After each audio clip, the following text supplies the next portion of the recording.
Assalamualaikum warahmatullahi wabarakatuh.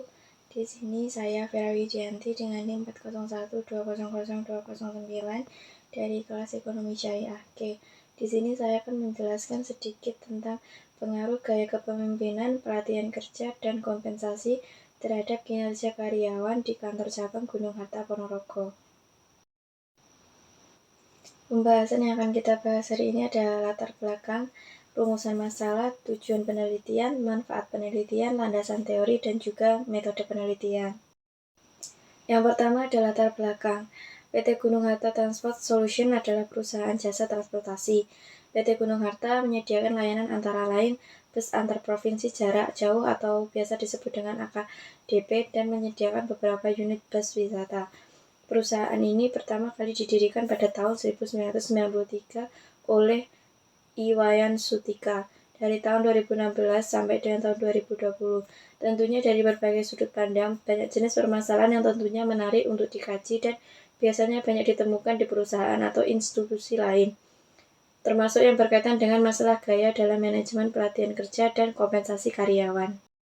Hasil survei pertama menunjukkan bahwa gaya manajemen pelatihan kerja dan kompensasi menjadi alasan rendahnya kinerja karyawan PT Gunung Harta Cabang Ponorogo.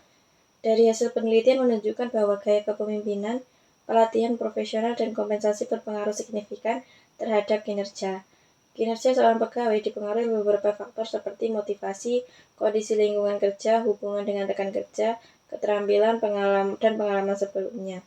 Kinerja karyawan yang baik ditandai dengan kualitas kerja yang tinggi, di mana setiap tugas yang diberikan atasan dapat diselesaikan tepat waktu dan setiap tujuan yang ditetapkan oleh perusahaan dapat tercapai.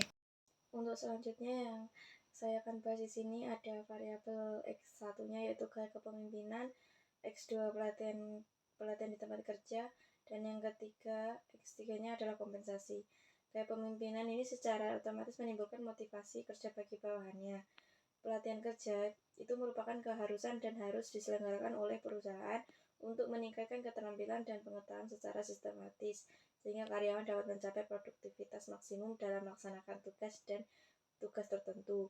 Dan kompensasi sendiri yaitu memegang peranan penting dalam meningkatkan kinerja karyawan, karena salah satu alasan utama orang bekerja adalah mencari nafkah, dan kompensasi yang diterima oleh perusahaan merupakan sumber pendapatan bagi karyawan. Rumusan masalah yang akan saya bahas di sini yaitu yang pertama, apakah gaya kepemimpinan dapat mempengaruhi tingkat kinerja karyawan pada kantor cabang Gunung Harta Ponorogo? Dan yang kedua, apakah pelatihan kerja dapat mempengaruhi tingkat kinerja karyawan pada kantor cabang Gunung Harta Ponorogo? Dan yang ketiga, apakah kompensasi dapat mempengaruhi tingkat kinerja karyawan pada kantor cabang Gunung Harta Ponorogo? Dan yang keempat, apakah gaya kepemimpinan, pelatihan kerja, dan kompensasi dapat mempengaruhi tingkat kinerja karyawan pada kantor cabang Gunung Harta Ponorogo? Untuk selanjutnya yaitu tujuan penelitian. Di sini yang pertama untuk menganalisis dan mengetahui bagaimana gaya kepemimpinan dapat mempengaruhi tingkat kinerja karyawan pada kantor cabang Gunung Harta Ponorogo. Yang kedua untuk menganalisis dan mengetahui bagaimana pelatihan kerja dapat mempengaruhi tingkat kinerja karyawan di kantor cabang Gunung Harta Ponorogo. Yang ketiga untuk menganalisis dan mengetahui bagaimana kompensasi berpengaruh terhadap kinerja karyawan di kantor cabang Gunung Harta Ponorogo. Dan yang keempat untuk menganalisis dan mengetahui gaya kepemimpinan, pelatihan kerja, dan kompensasi berpengaruh terhadap kinerja karyawan di kantor cabang Gunung Harta Ponorogo. Manfaat penelitian. Di sini manfaat penelitian ada dua, yaitu secara teoritis dan secara praktis. Secara teoritis, penelitian diharapkan dapat dijadikan sebagai sarana untuk lebih mengembangkan dan mengimplementasikan ilmu ekonomi di kehidupan sehari-hari. Penelitian ini diharapkan dapat menjadi sumber referensi, tambahan informasi, dan bahan rujukan bagi peneliti serupa di masa yang akan datang yang berkaitan dengan gaya kepemimpinan, pelatihan kerja, dan kompensasi terhadap kinerja karyawan. Secara praktis, bagi pihak kantor Gunung Harta Ponorogo diharapkan peneliti ini bisa dijadikan sebagai bahan masukan untuk kepentingan peningkatan kerja karyawan di kantor cabang Gunung Harta Ponorogo, baik itu yang bermula dari gaya kepemimpinan, pelatihan kerja, dan kompensasi terhadap kinerja karyawan. Landasan teori. Landasan teori di sini ada kinerja karyawan dan gaya kepemimpinan, yaitu kinerja adalah pengalihan bahasa dari performance, yaitu hasil dari suatu pekerjaan. Gaya kepemimpinan mengandung pengertian sebagai suatu perwujudan tingkah laku dari seseorang pemimpin yang menyangkut kemampuannya dalam memimpin. Dan yang ketiga dan keempat ada pelatihan kerja dan kompensasi.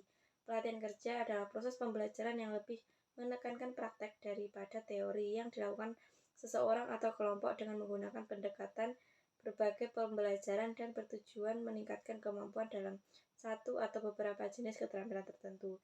Yang kedua ada kompensasi, adalah semua pendapatan yang berbentuk uang atau barang langsung maupun tidak langsung yang diterima pegawai sebagai imbalan atas jasa yang diberikan perusahaan atau organisasi. Dan yang terakhir adalah metode penelitian. Pendekatan yang digunakan dalam penelitian ini adalah pendekatan kuantitatif.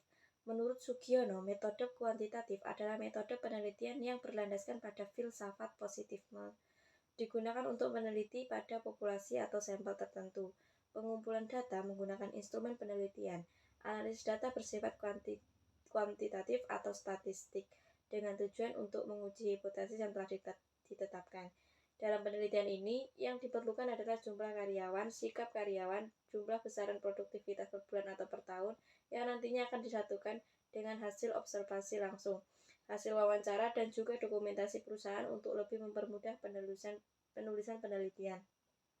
Sumber data atau yang disebut dengan sumber data penelitian merupakan subjek atau dari mana data mampu diperoleh oleh peneliti. Dalam penelitian ini, peneliti menggunakan data primer. Sekian penjelasan dari saya. Akhir kata, wassalamualaikum warahmatullahi wabarakatuh.